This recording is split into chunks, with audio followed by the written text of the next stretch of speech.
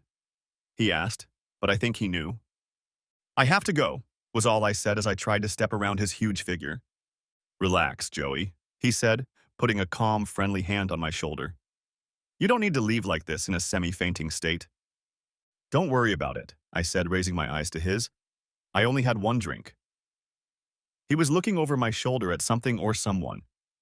I turned and saw that Christy had stopped 10 feet behind me. The band started playing again, and there was no way I could strike up a conversation with Jimmy. Angie, a girl I went to high school with, happened to walk by. It was an appropriate moment. "Hi, Angie," I said quickly, gently taking her elbow. "Do you want to dance?" She looked surprised, but let me lead her to the floor. While I calmed myself down, Angie and I danced to a fast song, and then the damn band finally played a slow one, apparently on purpose. Angie was a little drunk and pressed herself against me. I let her do it, and also messed around with my hands a bit. I sincerely hoped she didn't come with a date or, heaven forbid, a boyfriend. When the song ended, I kissed her and we left the dance floor. Christy, masterful at navigating a crowded room, caught up with me before I could get close to the door. "I'm sorry," she said, reaching for me. I yanked my hand away. "Don't you dare touch me, bitch," I growled. "Joey, I said I was sorry," she tried again. "You weren't supposed to see that." I laughed in her face. "Really? So you're sorry you got caught, not that you were having fun with that bastard while you were here with me. What the hell, Christy?" At least her face flushed slightly. "It's his birthday too," she said, as if it was perfectly normal. "And I've known him a lot longer than you have." "Oh, that explains it," I told her sarcastically. "Silly me." She threw me a dirty look. Crazy bitch. I couldn't help myself. "Now that we've cleared that up," I continued angrily, "I'm going home. If you had told me how close you two were, I would have found something to do on my birthday and you would have spent the night with him." "I could have." She started and stopped. "Yes, I understand that you're upset. Please don't be mad at me. I didn't want to be with him. I wanted to be with you. I promised him. You know. But I want to be with you. Please take me back to your apartment so I can show you." "No," I persisted. "You said you wanted to go dancing, so what? Can you fulfill your little promise to him? And then you're going to do it right in the back room where anyone who works here can see you? You may work here, but these people are my friends. We're my friends, I guess. I'll never be able to show my face in this place again, you goddamn whore. I don't know why women who act like whores always look like they've been slapped when someone calls them out, but she did." "What did you just say?" she asked indignantly. "I guess I told the truth," I grinned and spit out my words, getting right in her face. "The first thing a slut does is lose her hearing." Christy wanted to slap me, but I had already shown her the change. I walked out and got in the car. She didn't follow me. I stayed away from the bar for 4 days. Christy left several messages on my answering machine saying the same thing. She was sorry. Couldn't she make it up to me? Delusional bitch. 4 days later, I opened the door and found a man I had never seen there. He was well dressed in a suit. He had a serious look in his eyes. "Yes," I said. "Can I help you?" He stood for a long time, sizing me up. "Yes, you little asshole," he replied calmly, but with venom. "You're entertaining my wife, and it has to stop." I was too shocked to say anything. He was waiting for me. "I don't know what you're talking about. Who the hell are you?" He pulled a photograph from his lapel pocket with his left hand and simultaneously unzipped his jacket with his right, exposing the pistol in its holster. "My name is Raymond Crane," he said. "My wife is Christy, and you must stand down or I will make you." He put his right hand on the gun. "I can destroy you right here," he declared, "and I'll have a damn good chance of beating you since I'm a deputy district attorney." It seemed he meant to do it deliberately. "Christina has health problems. You're compounding the problem, asshole. Stay away so her father and I can get her help. Don't call her. Don't answer her calls. Don't talk to her at her work." His demeanor was getting angrier by the second. I felt like he was about to explode and shoot me. He brought me back to reality. "Nod your damn head if you understand me, you little damn freak." I nodded. He turned without saying a word and walked away. When he got into his expensive car, I closed the door and sank into the chair. I had just avoided the missile and heeded his warning. A week later, Christy approached me at the bar and I asked her to send another waitress. "I know Ray came to see you," she said, ignoring my request. "He's lying, you know? We were married, but we're divorced now. We have a son together. He's controlling me. Don't pay any attention to him." "Christy," I replied, "even if he doesn't, it's over between us. Your disrespect for that singer was enough." "Oh, I see," she began, her emotions instantly flipping. "Your little male ego can't handle the fact that there are other men in my life. That's okay. You're just a little boy." There was no need to respond, though I had a lot I wanted to say. Besides, I believed her husband. I found a new bar that I frequented. After that, I reconnected with Brad on social media. We immediately organized some fun activities that we both enjoyed. He organized a regular game of racquetball on Saturdays, after which we would head to the bar across the street to have a few beers and watch football. I organized a camping and fly fishing trip, and it was the most fun I ever had. Brad knew my story about Christy. He became familiar enough to insert many barbs, and I got to the point where I could even laugh at them. My newfound love of country music and rhythm and blues drew a fair amount of ridicule. I lost my love of rock and especially cover bands. I also rarely went on dates, preferring to fill my time with more important pursuits. But then he met Julie. Shortly after that, I met Catherine. To everyone, she was Cat. So that's what I called her too. She struck me at first sight. Her striking beauty was the first thing that caught my eye in a long time. The small club Julie and Brad dragged me to was hosting a Jack Johnson-type performer who was actually very good. It was my turn to buy drinks at the bar because the place was packed and the servers were too busy. As I turned around carrying 3 drinks, I bumped into her, spilling beer and whiskey all over her blouse. She shrieked from the cold, then just stared at me. "I'm so sorry," I shouted through the music. "Your top is all wet. I'll pay to have it cleaned." She must have liked something about me because her anger instantly subsided. "You bet you will," she replied smartly. "You're just lucky I dropped my friends off here and there's another top in the car. Where are you sitting, since you owe me a drink when I get back?" I bought her that drink as well. After that, I couldn't concentrate on the tune anymore because I could see where she was sitting with her girlfriends. "Go talk to her," Julie said in my ear, poking me lightly in the ribs. "She's already let you buy her drinks and seems sympathetic to your incident." I felt obligated. No, that wasn't even close to being true. Kat was intoxicating. I hadn't been able to stop watching her, couldn't take my eyes off her since I'd bumped into her 40 minutes ago. Kat introduced her friends, and while I stuttered and stammered, she quickly went back to chatting with her friends. A slow song played, and I stood up for the second time in as many minutes. "Would you like to dance?" I muttered, trying to make my voice deeper. I think she felt annoyed at first, but then she studied my face and smiled. Her friends giggled. Admittedly, the dance was pretty awkward. I was failing, and I knew it. But I rallied. I slowed down to the point where we were just spinning in tiny circles and started asking her questions about her life. After we started talking, we found a quiet booth across from the bar, and things took a turn for the better. Kat was smart, a little sassy, and seemed to be putting the world on its ear. I was so blown away that I could have listened to her all night without saying a word. I took her number and left a very happy man. Julie and Brad teased me all the way home. The next few months went by like a whirlwind. I felt almost from the beginning that Kat and I were going to be together for a very long time, and I hoped forever. All the best things about her also enthralled me. Even when she was moody or irritable, I giggled to myself. The funny thing was that it usually brought her out of that mood. Kat had a marketing degree from Western Michigan. She had a well-paying, lucrative job at a mid-sized advertising agency that she loved. She lived closer to Detroit, while I still dwelt on the outskirts. My job in the city had already earned me a promotion and a raise. But that didn't mean we didn't have disagreements.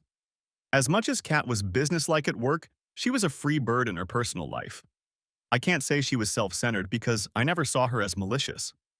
More often than not, she took my thoughts and feelings into consideration. She loved fine art and was quite good at it. My artistic style was exclusively for wall coverings. Kat would buy me all sorts of portraits and sculptures to decorate my apartment. Kat loved cats, I know, Ironic, and I loved dogs. She told me she wanted 2 children 2 years apart. I, on the other hand, was hoping for 3 or 4. Her diet and exercise programs were very different from mine. We disagreed with each other on some issues. I felt we should have a joint account after the wedding. And yes, I proposed at 10 months. Kat agreed. She wanted separate checking accounts.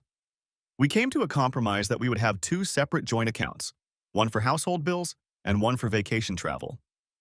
The biggest yet minor problem was her love of rock music. That's not to say her choice of music was highly specialized. She liked classic rock, some metal, and even a few techno-rock bands. Her favorite band was the Green River Band. They were a local band from the Midwest that had become nationally known a year ago for 2 big hits.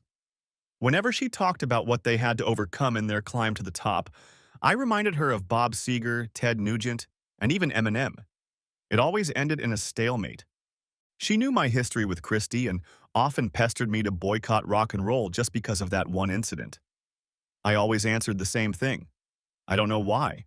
And I was ready for my brain to eventually separate the two. We were married for 2 years and life was great.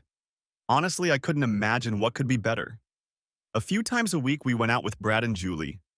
Julie and Kat had become friends and they were always planning things, including fishing trips for use guys. One day I came home to a very happy wife. She was absolutely thrilled when she showed me the tickets. Her marketing firm had been hired by the manager of the Green River Band, and in exchange she was able to get 4 tickets. And not just any tickets, but backstage tickets for the entire concert. Why would we stand next to a huge amplifier and stare at the musicians' backs while they perform? She looked at me like I was crazy. Because, she said thoughtfully, probably trying not to lose her temper, we'll actually be right on stage with them. Oh my God, it's so exciting. I can barely stand it. She was beyond excited, no doubt about it. All the next week I hinted that I might not go. She insisted. It took her 3 days to take off her rose-colored glasses and realize that I was completely serious about not wanting to go. Why? She answered my question with a question of her own. Because you're my husband, and you love me enough to go with you. She implied, if you love me enough. So I finally gave in or gave up, depending on the situation. Brad and Julie were just as excited as Kat was. We got to the concert a little early, or rather, very early. Kat was hoping to see some of the band members and maybe get an autograph. We were guaranteed that, but not in the way that everyone else was getting autographs. The concert was at Ford Field, and we were directed to a separate parking lot because of backstage passes. Kat was in her element, dancing like crazy with Julie right off the stage. The girls tried to share the excitement with Brad and me, getting us to dance along with them. When the band played their last 2 songs, a new encore format that most bands follow, Kat was beyond ecstatic to their hit song Pocket Rocket. The lead singer of the band was Ted Springer. I never liked him or the band's music even before Christy and I started dating. That's not true. I hated him. He was a narcissistic, shouty asshole who was bad at rock and roll. In my eyes, Thad was an arrogant bastard, and the ridiculous tattoo adorning the entire left side of his face pretty much proved it. And then there was that stupid red cape. Springer was dressed as some combination of Rod Stewart and David Bowie, remade for Halloween. Shortly after their song, he looked back at our group of 20 audience members backstage and smiled when he saw my wife and Julie. He made a head motion toward one of the assistant directors, and a guy in a headset and carrying a clipboard immediately came over to us. He said something in Julie and Kat's ears, and they nearly jumped out of their skin. Without even looking at me, Kat followed the man straight to the stage. Julie, following Kat, at least cast a glance at Brad over her shoulder. Thad danced with the women, letting them do most of the work. When the song ended, the crowd roared. For the last song, the band chose another big hit, the ballad, You Were the Soul of Me. He sang serenades to our women, even running the back of his palm over Kat's cheek. My wife looked like she was in a trance, and that's when I first got a bad feeling. The song ended with a big dazzling light show erupting on the final chord. Our wives were led off stage, from the other side of the stage. I looked over at Brad. He had the same concerned look on his face as I did. The applause went on and on. The band walked off in the same direction as Kat and Julie.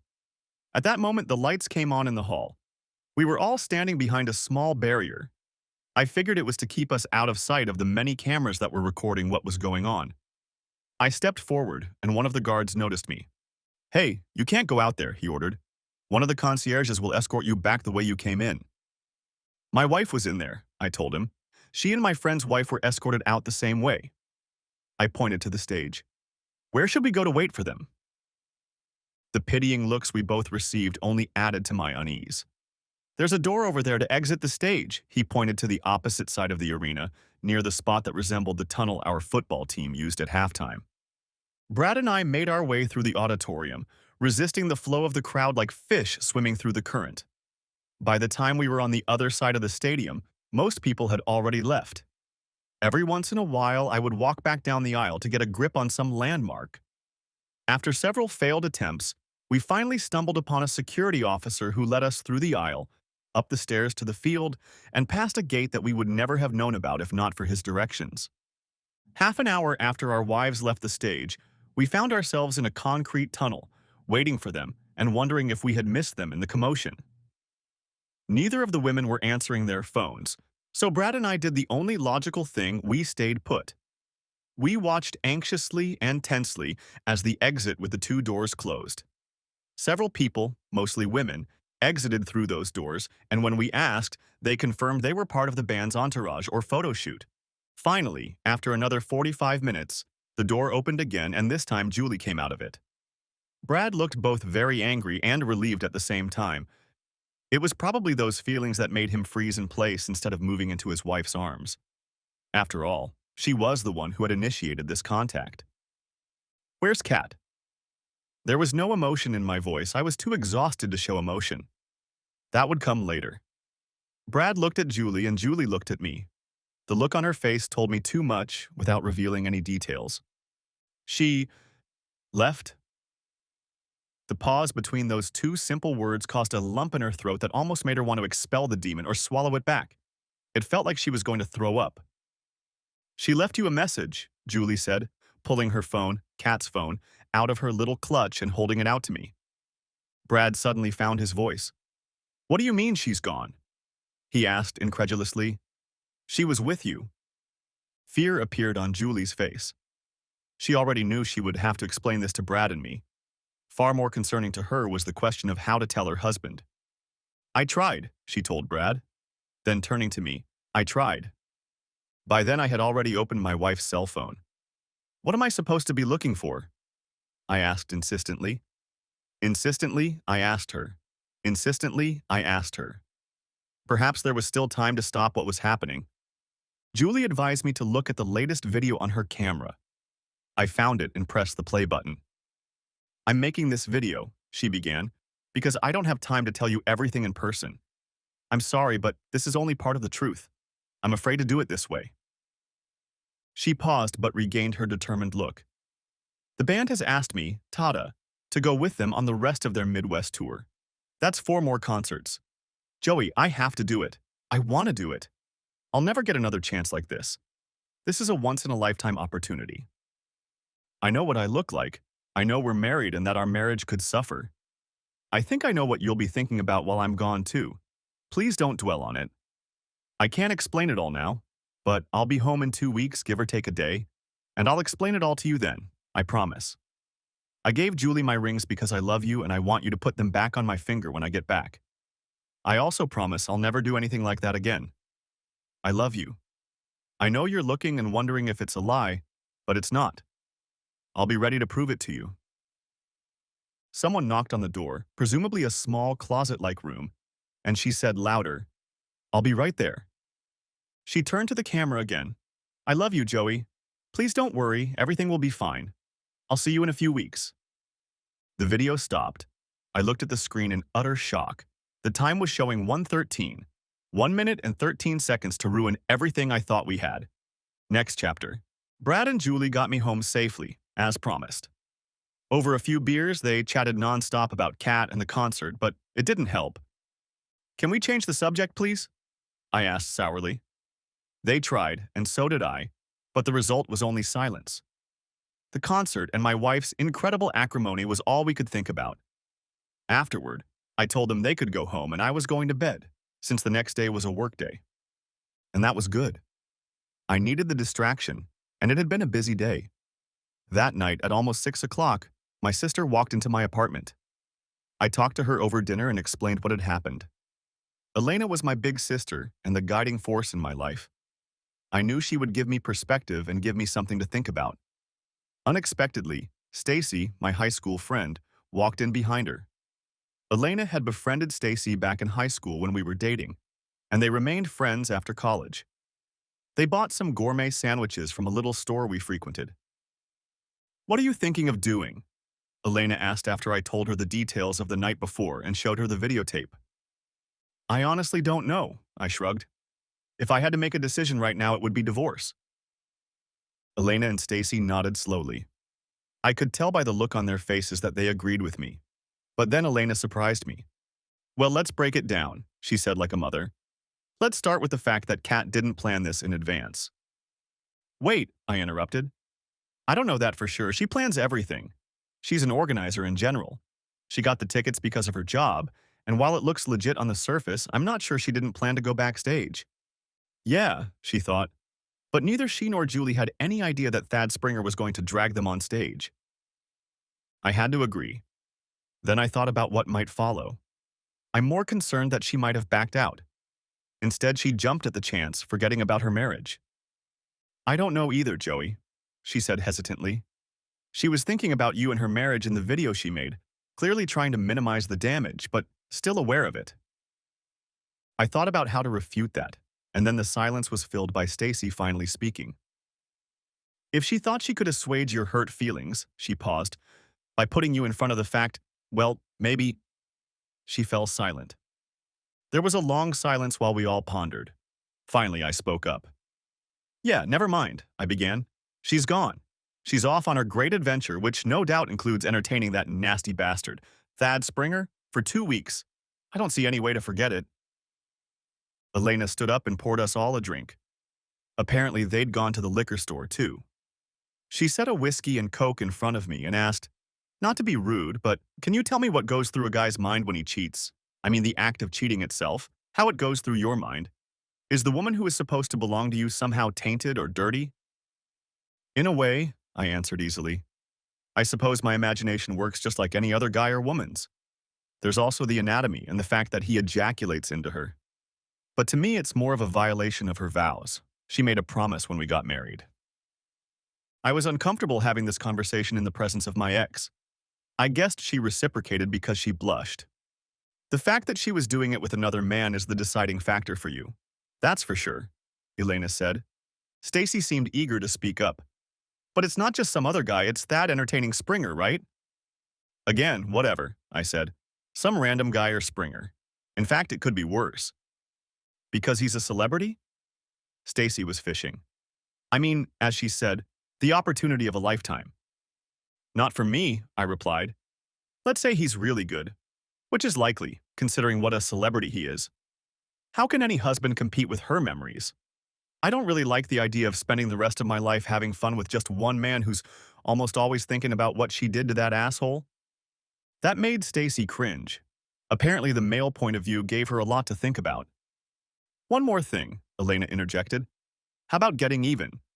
Would it help you move on if you had fun with someone else?" For a moment, I thought my sister was suggesting Stacy. "Not at all," I said firmly. "Two wrongs don't make a right." The conversation turned to what I planned to do while she was gone, how I would keep my sanity, and what I might need from both of them. I watched as Stacy leaned forward in her chair, tensely awaiting my response. The next night, Stacy returned without my sister. We ate pizza and reminisced about better times. Stacy told me about her time in college. I told her about how sports had stagnated and my decision to leave the university. We talked about our jobs and what we liked about them. When we had talked enough and were about to doze off, they announced the start of the evening. "Stacy," I suggested, "if you're as tired as you look, I have a spare room." She looked at me, sizing me up. "No," she said. "I'm fine, I'm just rolling down the window."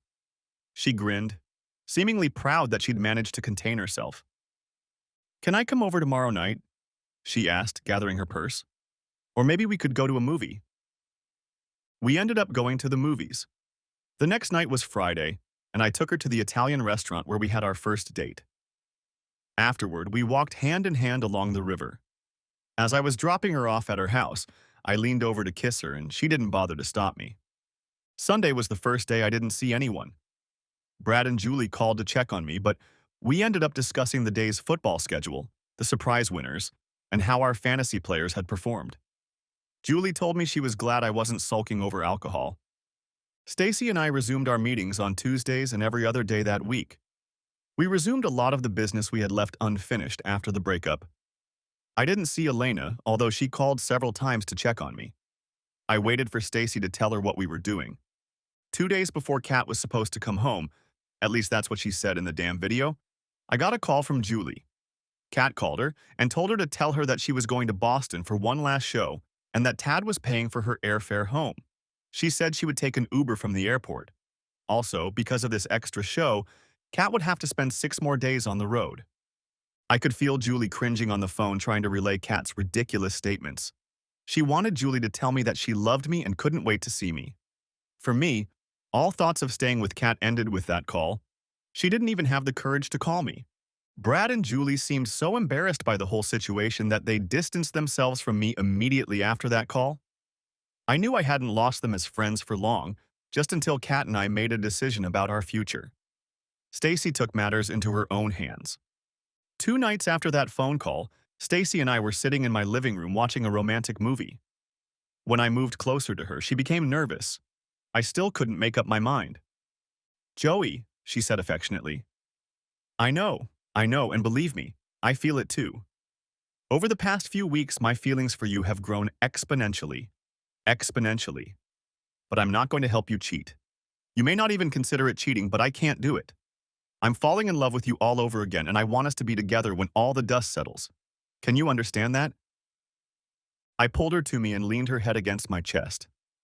I understand, I told her sincerely. I think I want the same thing. I've spent the last few days wishing I'd gone to college. I shouldn't have left you. I felt her take a deep breath and heard a snort. We sat like that for a while, immersed in our thoughts. Can I still see you when she comes back? My tone was desperate. We'll be able to see each other as friends, she sighed. I'm hoping this will lead to something more serious. Have you made any decisions about your relationship with Kat? It was her turn to speak in desperation. I broke up with her, I said firmly. But divorce in this state takes at least 6 months. That's if she doesn't fight back. We hugged each other for a long time that night. I think we were both holding on for dear life. I'm sure Stacy was thinking the same thing I was thinking, that we were now cheating on each other, even if we were just hugging. I tried to relate that to what my wife had done to me. How Stacy tried to deal with it, I didn't ask. For the next 2 days and nights, neither Stacy nor I communicated with each other. The next morning, I started calling lawyers. I ended up making an appointment with one that a coworker recommended to me as a shark. After telling my story in advance, I asked if we could serve him in Boston. It can be done, he said with a smirk. It'll cost a little more, but we can definitely do it. We might be able to get something from Thad or his group. After all, he offered infidelity to a famous married woman. There's a chance we won't get anything, but... No, I interrupted. He has lawyers who know something about the case. He knows it too, or he wouldn't have acted so brazenly. Just give her this. And, oh, I want to attach this to the paperwork. I took off my wedding ring and held it out to the man. He accepted it gladly. Stacy was pleased that I had contacted an attorney and started the process, but there was some hint in it that I couldn't understand. Okay, Stacy, I said, spit it out. She thought for a long minute. I don't know, she started, then stammered. I like you, Joey, and you already know that. I think it's a lot more than just liking you, and I can feel it in you. But I don't want to start or resume our relationship with Kat and what she did to you. What are you saying? I asked, getting annoyed. Don't get upset with me, please, she replied. Those scars you have, left by those 2 bitches. I want you to get them over with and healed before we get too serious. I'll do my best to heal and show you, prove to you that you can trust me. But I think you need to talk to Kat and try to find out why she did it. Otherwise, you won't be able to regain your self-respect and feel confident in your future decisions. She quickly changed the subject, noticing my irritation. Arguing was not her goal. Later that night, lying in bed, I tried to push her words to the back of my mind, but I could never get rid of them. She was right. Christy was different, I told myself. I hadn't fallen in love with her yet, hadn't gotten attached. But the more I pondered, the more I realized that only time had saved me.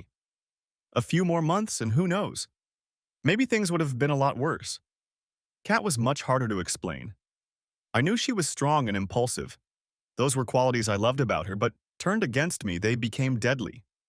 As the new day dawned, I too felt lighter and more enlightened. I knew I still had a lot to do besides finalizing the divorce papers. Julie worked at the community center and tutored less fortunate children. I asked her to recommend a mental health professional or therapist for me. She knew 3 who had worked with several children at this center. I talked to all 3 and finally settled on a guy named Oscar. "None of my business, Joey," she said cautiously. "But what led up to this?" I knew what she was asking, and it didn't upset me. "I'm just working on myself," I answered simply. "Need to figure some things out." She raised an eyebrow, but also looked at me respectfully. It was nice to see something other than pity in return. The next thing I decided to do was to focus on what excuses Kat could come up with and come up with a plan to stop them.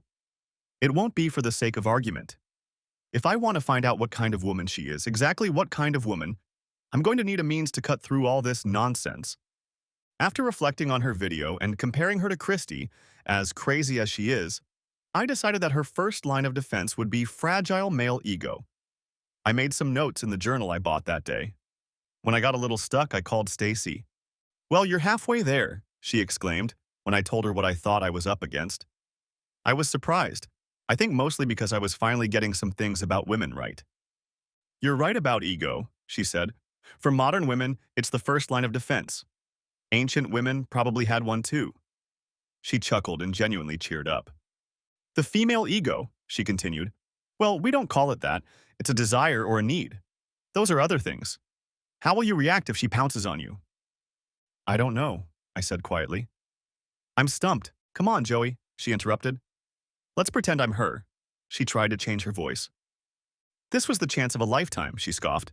"You can't seriously be telling me you're going to let your ego get in the way of a happy future. A lifetime of beautiful memories that we have yet to make together, just because I took an opportunity that may never come again. I know you can't look me in the eye and tell me you don't love me." "Hey, you're pretty good at that." We both laughed out loud. "Okay, give me a minute to think about it." "That's it," I said after a pause. "No. Kat, I think your ego is at play here.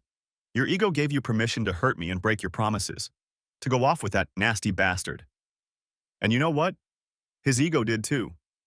I think he saw your rings before you took them off and gave them to Julie. So, just because he can wear sheet music and is famous gives him the right?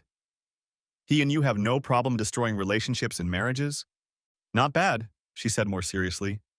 "But you didn't answer her question and she's going to throw back at you. I went because it was the chance of a lifetime. I told you I was going and I was honest about it. I knew it would hurt your pride, but even more so your ego. I knew it would take you a while to get over it. You even got an extra week. Look at me, Joey. I don't love him. I've had a thing with famous people. Why can't you get over it?" That question made me engage more brain cells. We both fell silent for a while Stacy gave me a chance to figure out the problem. Then she encouraged me and gave me a few hints. "Joey, what made you so angry when you discovered that the waitress had given the singer in that back room? What feeling made you angry?" "It was simple. She was supposed to be with me," I said indignantly, "and then she just left with him." "Okay," she said cautiously. "Maybe, but what about this? She left you unattended, yet she spoke disparagingly of you, insulted you, and could have humiliated you if she'd been caught. Is that true?" "Yes," I replied quietly, not wanting to relive the event again. "So her ego took precedence over yours," she continued. "Her needs, too. Her desires. It's a common thread. Kat will use the video to throw you off balance. 'Hey, I told you so' is how she'll frame it. Stop worrying about your feelings, yourself, and let's focus on mine. On my needs and wants because that's what really matters." "I guess so," I replied tiredly and frustrated. "Think about it," she said. "Maybe get some sleep." I told her I was seeing a counselor, and her mood seemed to improve. Sleep came almost immediately after my head touched the pillow. I spent the next few days talking to Brad and getting his opinion. He would divorce the bitch. That was his only position. I talked to Julie and my sister. Elena was a strange person. She thought I should try to forgive her and move on with my life. That told me a lot about Elena, but it didn't make me love her any less. It was helpful for me to hear her counter-argument to Stacy. She was unhappy with Stacy and I spending time together. When I pointed out what my wife was doing, she only sighed and said she hoped I wouldn't be too hard on Kat and that I would stop seeing Stacy when my wife returned. Not 20 minutes later, I realized that I didn't like Oscar at all. Fortunately, the next day I was able to set up another appointment with a woman named Lydia. She turned out to be the most responsive. When she asked what I wanted to accomplish, I told her I would never make a mistake like that with a woman again. "What do you think is wrong with you?" Her question caught me off guard.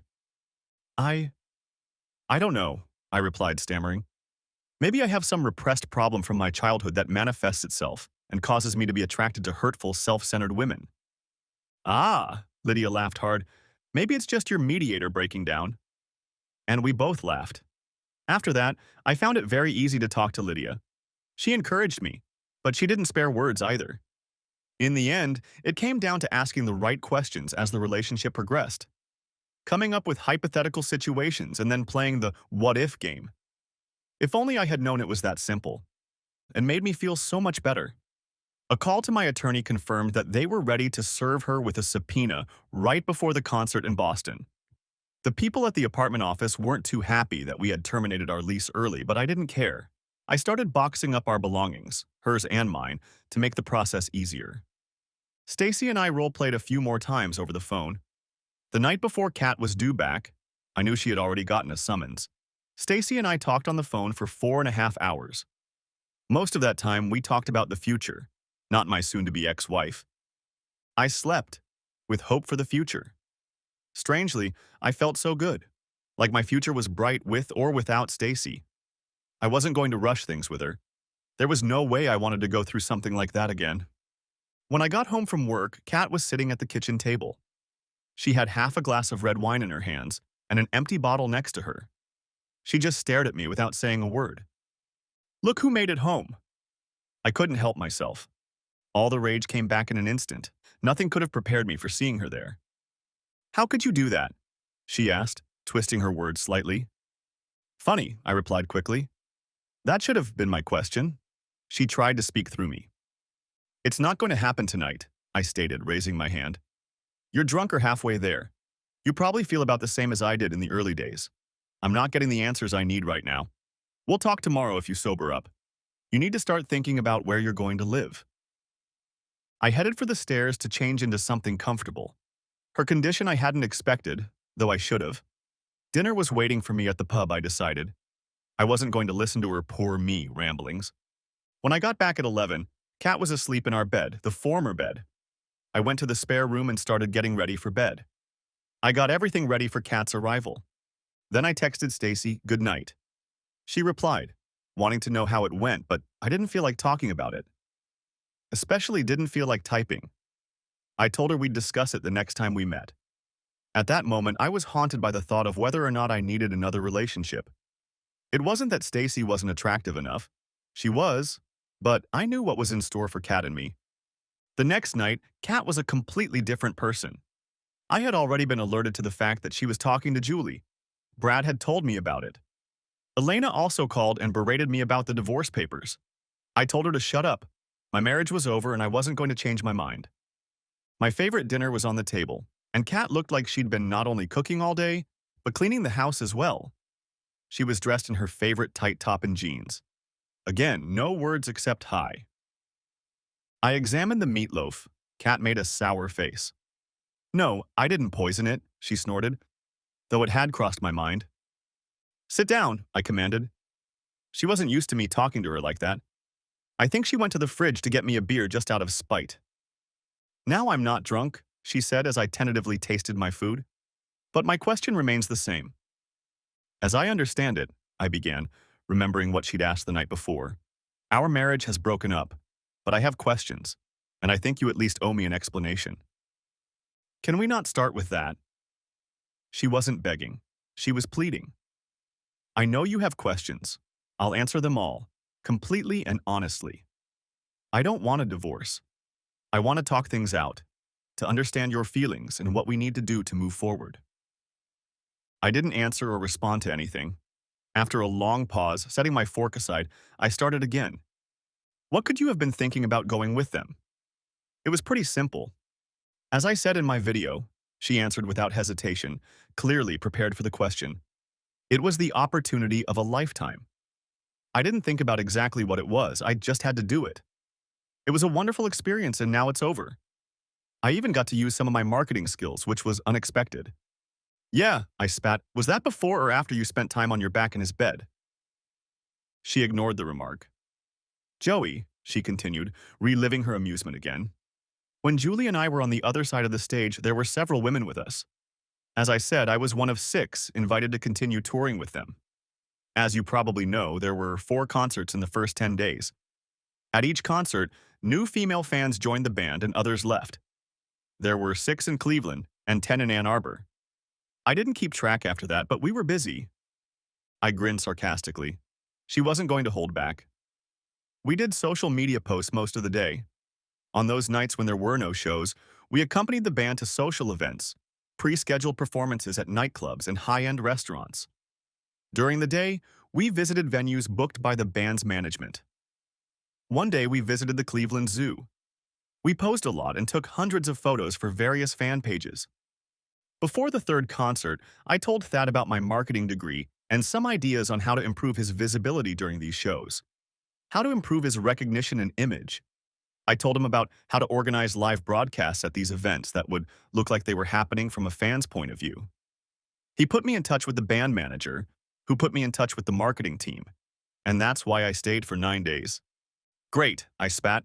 Now he has virtual groupies instead of real ones. Now the damage is done. I didn't care. It was time to get to the main point. How many times have you actually entertained this asshole? I asked, fully charged. Kat stared at me intently. It took all her strength not to lash out at me. It was written all over her face. Finally, taking a deep breath, she replied, "What the hell, Joey?" she said, in a half-questioning, half-assertive tone. "I just told you about everything I've been doing for the last 3 weeks. What we've been doing has been pointless and only 4 times. For your information, it's not one of the top 5 highlights of the tour and wasn't even considered when I decided to go." "Yes, Kat, sex," I said coldly. "And yes, that's what's important to me. That's the part that jeopardized our marriage, broke your vows, and showed your lack of respect and love. And you didn't answer the question, I noticed." I could see that she wanted to avoid the conversation or what I asked her. In her mind, everything was wrapped in a nice little gift box. She tried to tie a bow and I ruined her perfectly prepared soliloquy. Humbled, she decided to act directly. "I told you so," she declared. "That was 4 times." She finished in a tone similar to, "Are you happy now?" "Well, we already have a problem," I replied. "Because I don't believe you, and it's unlikely I ever will. But let's get on with it." "What was your plan," I continued, "to get your husband back on board after you returned? After all, you already know me well enough. Or thought you did." She seemed ready for that too. "I thought that if you loved me, and because I told you so, there would be no, what did you call it, getting you back on board. I planned to show you how much I love you, shower you with affection, and a little more, you know." The stupid bitch was trying so hard to hide her guilt that she couldn't even say the word. "What makes you think I'd even want to have a, with you?" It was a direct hit, but we weren't playing Battleship. The anger that gripped me was due to the fact that I hadn't properly vetted her as a life partner. "Joey?" She acted as usual and sounded puzzled. "For heaven's sake, I'm not damaged goods. You can have fun with me. I'm your wife. I realize I've hurt you in ways I didn't think I would, and in some cases I have, but apparently not to this extent. We can get past this. I'm not trying to sound corny or make excuses. I'm trying to tell you that I'm the same person I've always been." "It's wrong to say." "Yes, it makes you feel uncomfortable," I said flatly. "You think that because I don't think that. I'm telling you right now, going through with it isn't going to work." "Please, Joey, make it stop," she sobbed weakly. "I came home fully prepared to devote the rest of my life to you, just like I did before the concert." Or at least that was my plan until you forced me into service. I can't do that, Kat, I told her sternly. You're right about love. I can't just turn it off. However, I've lost all my trust in you, all my faith. That's what happens when one partner is unfaithful. Besides, if I got you back, you wouldn't have the slightest respect for me. All those necessary pillars have crumbled, and what we had is left in ruins. All because of your high school girlfriend? She asked, holding back her fury. Elena told me you dated her while I was away. Rich, I grinned. But since you asked, I'll answer no. It was actually my sister who brought her here the night after the concert, probably to try to cheer me up. I'm not going to lie.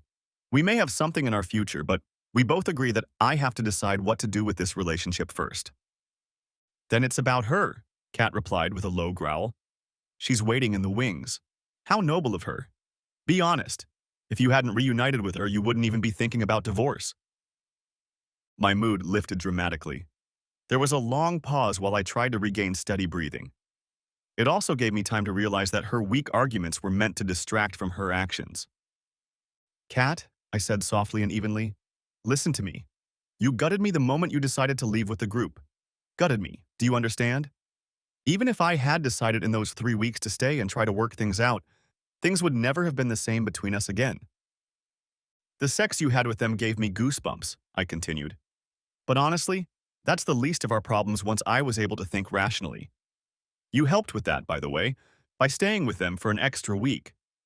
That's all the things I've said before about these pillars. You say you're going to stay here, forever, and fix everything. The problem is that I can never will, believe that. In fact, if I stayed with you, I think that act alone would give you an excuse to lose your way again. We have nothing left, Kat. If we ever had a relationship like that, I don't think you could stand it, and I wouldn't care. Kat, I do care. And of course you left. I expected her to go on, but Catherine looked defeated. Her shoulders slumped during my tirade. I was a little disappointed and at the same time glad that I hadn't been able to use my male ego. From the look of her, she had nothing more to say or do. Kat, I said, now unemotional, read the papers, consult with your lawyer, and sign them. I've been very fair. Whatever you do, I've warned you, so neither of us can stay here longer than 10 days. I didn't pack our things for some kind of deception. I'll help you if I have to, but let's just get this over with. Something resembling a moan or a sob escaped her lips. This was followed by quiet sobs. Usually, the only person who could comfort her was the one standing right in front of her, but not now. She realized it too and ran off to the bedroom.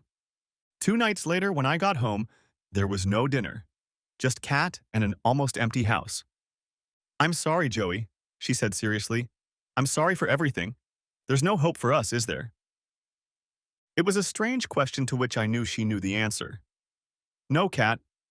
I've been busy moving all my stuff out of here, she said after a deep sigh. I signed the papers. She pointed to the counter where we were charging phones and laying out mail. I was offered and accepted a job with the Green River Band as Director of Internet Media, she said proudly. I will always love you.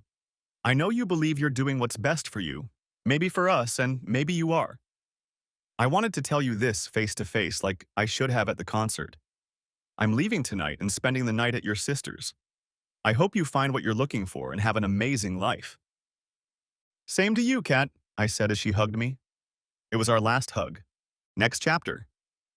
I married Stacy and we'd been together for 23 years. Where the hell does the time go? She walked in the door as I was making dinner. We alternated cooking and had gotten used to cooking for 4 rather than 5. Our oldest, Eric, had just enrolled at Notre Dame. The other 2, another boy and a younger girl, were in middle school and doing just fine. Stacy put the magazine on the counter where our phones were usually charged and our mail lay. I guess that's typical of all couples. She looked at me and I immediately knew she had bought it for me. I would have waited to see what it was, but as I walked by, I noticed a picture of Catherine. Apparently she was being interviewed by Rolling Stone magazine. My thoughts wandered as I worked on the roast meat. I returned home the evening after Kat and I had talked and hugged one last time, dreading another conversation and attempts to win my heart back. I honestly admitted to her that my heart didn't lie to that. Instead, I discovered that everything in the house was missing that belonged to her, and there was a letter lying in the center of our kitchen table. Joey, I've been thinking a lot about what you said. Thanks for talking to me, by the way. Some of it made me look inside myself, and it wasn't pleasant. I don't pretend to understand men and their thinking. It's all damaged goods. Women worry about their men falling in love. However, something you said made me think. It suggests that there was some intent in it and that I would be very inclined to do it again. It made me wonder if I really wanted to be married. After much thought, I gave you an answer and gave you your freedom. I know we were heading towards this anyway, but I decided not to delay. You were right, and unfortunately, I don't think I know myself well enough. I definitely shouldn't get into a serious relationship, but I'm still sad because despite what you probably think, I love you and always will. Love it, Kat. That was the end of it. She called me the following week to let me know that she had contracted for a new job and had been accepted. She gave me her new phone number and said she would text me where to send the money from the property division when the divorce was final. I gave her my information so she could sign the papers. Stacy and I started going on dates as soon as it became clear that Kat had indeed left and taken that job. The situation escalated even more when my attorney informed me that she had signed the papers. Stacy and I decided to take things slow. She, like me, feared a classic comeback, and I feared my inability to read and understand women in general. However, we found inventive ways to handle the situation. We talked. We talked about everything and everyone, baring our souls. It became a game, something fun. We never got angry when the other didn't understand us. We were patient and caring. It took our relationship to new heights. Stacy and I married 2 years after our divorce, but by then we both knew in our hearts that it was the right thing to do. Marriage was a foregone conclusion. That night, we finally had intercourse. It was amazing. It only got better from there. When people try to describe true love, they use the standard phrase, "I'm willing to die for my spouse." I had something different, something better. Over the years, my worst nightmares involved losing Stacy. They ranged from a car accident to some kind of illness, and the magnitude of that loss always made me wake up covered in sweat. Strangely, these dreams never included her leaving me for someone else. Stacy highlighted a few specific paragraphs from Kat's interview. After the Green River Band, she took a job with another up-and-coming local band and helped it achieve fame. A dozen years later, Kat worked with Aerosmith, then Journey. She was very well known and respected in the music industry. Interviewer: given all your success, is there anything you might regret? Kat: only two. As you know, I was briefly married to a wonderful man but never remarried. The second regret is that because of this crazy business, I didn't have time for other love affairs. My first and biggest regret is that because of my selfishness, I hurt and stole my only husband. Thanks to old acquaintances, I know he has a wonderful woman and family, and I'm very happy for him. I know we could have been together, and I often wonder if I made the right decisions back then. Interviewer: well, on behalf of the entire music industry, we're very grateful that you made your choice. After the highlighted portion, Stacy added a handwritten message. Her loss has always been my gain, you sweet man. I love you. The end. Thanks for watching. Hope you enjoyed. Subscribe to my channel and stay tuned for the next videos.